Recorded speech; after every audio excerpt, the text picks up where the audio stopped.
bakalım ne yapalım şimdi? Çorba yapalım.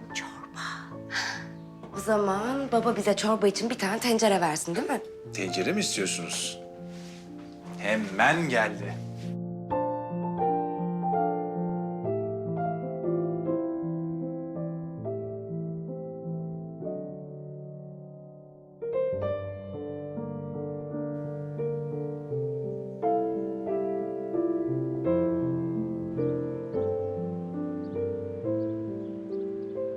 Hangi çorbayı yapalım?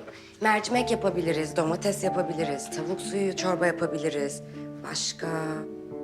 Ne seviyorsun söyle. Biz mercimek seviyoruz, değil mi? Domates çorbası yapalım. Domates mi yapalım? Tamam hadi karar ver ama hangisini istiyorsun?